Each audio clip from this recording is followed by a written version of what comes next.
first day of school, talagang ganito talaga yung ano ko. Lord, am I in the right place? One of the teachers told us, sabi niya, if you survive teaching middle school, you're gonna survive everywhere dito sa US. Magsusurvive ka. I hold on to that, you know, yung sabi niya, okay, kaya ko to. Pero hindi talaga nawawala yung rosaryuhan ko, yung rosary beads ko kasi matitita lang mga bata dito yung first na experience mo na sa harap-harapan mong gumagawa sila ng mga milagro na hindi mo alam na ganun pala ang nangyayari. Dapat mag-report ka, yung may alam mo may nagpa-fight doon, yung pinipray mo, sana walang mag-fight sa room ko, yun lang. Yun kasi, babalik kasi yan sa teacher, yung classroom management, paano mo, anong ginawa mo, bakit nagkaganon. So, yun ang piniprevent namin. There was a time na ayaw ko nang pumasok, napakabigat sa paa pumasok. Ayaw kong mag-Sunday, ayaw ko nang mag-Saturday kasi dito wala kaming pasok sa Friday. So Thursday lang kami, 4 days school lang kami.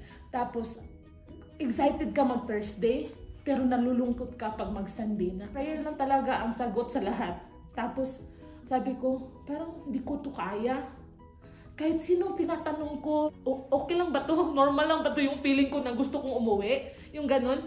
Tapos sabi ng kapwa ko teacher na Filipino din na taga Cebu, sabi niya, Ma'am, normal lang yan.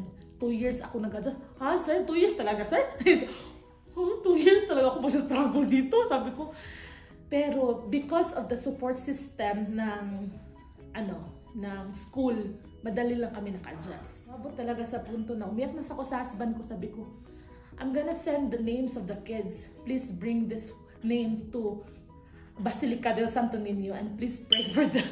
Sabi, ginawa ko talaga yan kasi parang, na talaga, Ma'am Jen, parang frustrated na talaga ako. Parang ganun ba na gusto ko silang ma-renew. We went to Phoenix and we attended a mass there. Sabi ng friend ko, uy, kumuha kayo dyan, may holy water dyan. Ha, may holy water ito siya, oh.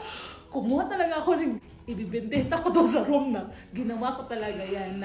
Talaga ako ng holy water sa room namin.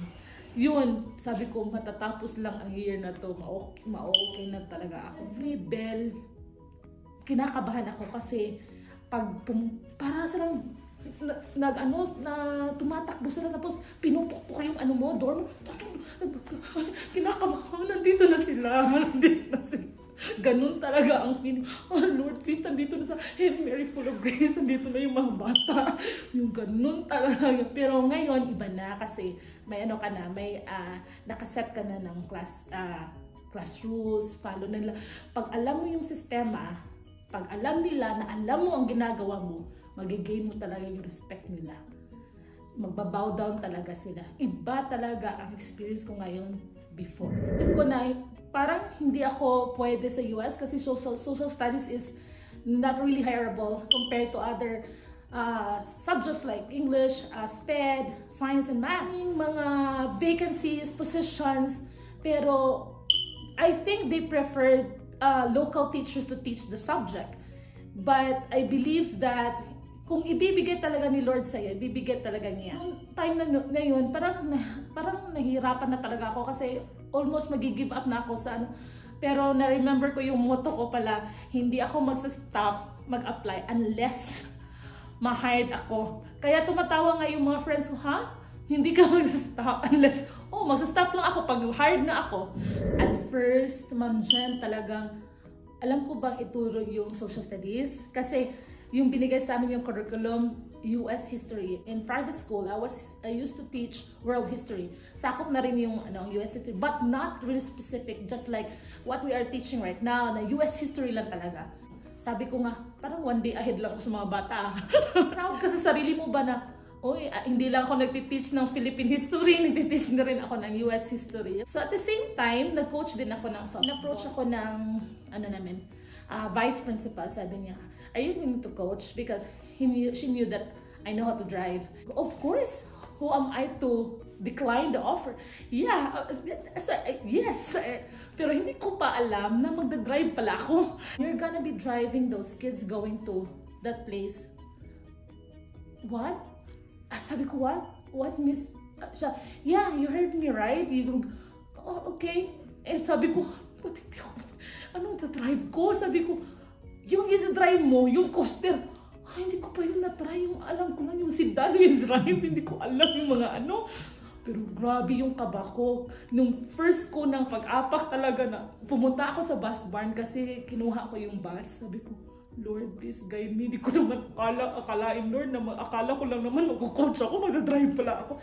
Just imagine that, the risk na tinake ko na kailangan kong i-drive yung mga bata na safe kami dumating sa lugar. 2 hours and 48 minutes. Isang way pa yon, hindi pa yon kasali. Dumating ako dito, bandang 11 na talaga. Sabi ko, parang exhausted talaga ako. Bakit ko ito pinasok sa yung ganon? Pero I enjoyed because I also learned the sports nga. Gusto nila. Happy ako sa na-experience ko kasi dito sa Amerika, kailangan mong maging flexible, kailangan mong yung hindi mo kaya, kakayanin mo talaga in order to survive, of course. And of course, kikita ka rin kasi iba yung pay din nila. So separate yung mo kasi may iba, special yung ginagawa mo. So yung ganun, yung masasabi ko, God will provide. Sabi ko, Lord, plano ko to pero you supported my plan. So you gonna help me. Alam mo ba na darating talaga yung pera na meron talang tao na gagawing instrument ni Lord na tutulong sa'yo. Actually, honestly, wala talaga akong pera. Baon din ako sa utang. That's the reason why, one of the reasons why pumunta ako dito, bakit pumunta ako dito sa US. To be debt free. Of course, kasi parang natatali na tayo sa utang. Parang yung cycle hindi matatapos. Yung ganun. Yan, pangalawang rason talaga yun kasi yun, cultural exchange to. Tapos, sabi ko, paano to Lord? Wala akong pera. Hindi na ako makaka-loan sa DepEd kasi baon na talaga ako. It happened. Pag mag-pray ka lang talaga, ibibigay talaga ni Lord kung para sa'yo. It happened. One of my first cousin got hired in DepEd. My sister-in-law also got hired in DepEd. They are new. Ano ba sabi nila? Ate, kami ang maglo-loan para sa'yo. Sure? Sure dahil siya. Yeah, huwag ka mag-alala. Kaya, napakalaki ng utang na loob ko sa mga pinsan ko at saka sa...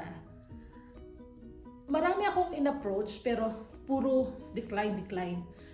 Nag-pray lang talaga, Lord, para sa akin ba talaga to?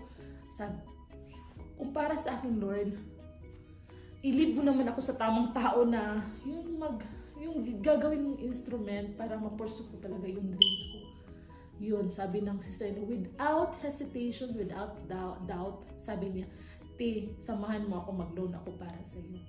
Tapos, yun, nakabayad ako ng visa sponsor ko, nakabayad ako sa agency. Mga naghisipan kasi walang pera, gagawa yan kung para sa iyo.